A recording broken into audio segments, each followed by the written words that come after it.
Hi friends. Hi చెప్పు. Hi చెప్పు. మేము 2 days ప్రోగ్రామ్ వచ్చాము. మాకు నైట్ ఫుడ్ లేకుండా ఒక కస్టమర్ విసిగించాడు. మా అబ్బాయి చాలా హర్ట్ అయ్యాడు. అతను బాగా చెప్తాడు, వినండి. ఇప్పుడు దాంట్లో ఏందో పోనీ చెప్తాను ఇంకా తెలిసేది చెప్పు. ఫుడ్ ఎట్లా ఇట్లా నాకు ప్రోగ్రామ్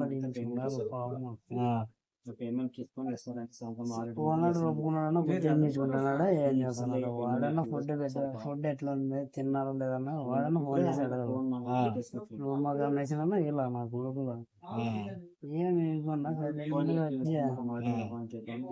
తిన్నారా చేసినా కస్టమర్ పట్టించుకోగా వాడు ఓనర్ పట్టించుకోండి ఏం నాన్న పరిస్థితి. మీ బాధ ఏంది బ్రో? మీ బాధ ఏంది? వాడు ఏం చెప్తారు అంటే మీకు తోడుగా వచ్చిన నాకే ఇరిటేట్ అయింది.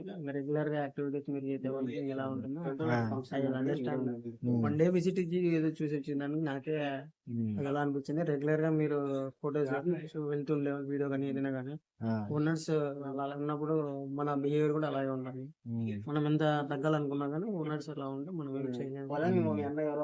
ఏం చేస్తాం అంతే. ఇంకా మన మనకంటూ కొన్ని వాల్యూస్ కొన్ని ఎథిక్స్ ఉంటాయి కాబట్టి ఇంకా సర్దుకోబోలా. బట్ కానీ ఇలా ఉంటే మాత్రం ఈ బిహేవియర్స్ ఓనర్స్ ఇలా ఉన్నారంటే రెస్పెక్ట్ సెల్ఫ్ రెస్పెక్ట్ అనేది ఉంటుంది. అది దెబ్బతిందంటే మనకి చాలా వాల్యూస్. Thank you. ఫైనల్లీ అయితే ఇది మా బాధ. విచిత్ర క్యాండిడేట్లు అంటున్నారా, మీకు చూపిస్తాను చూడండి. Okay, bye.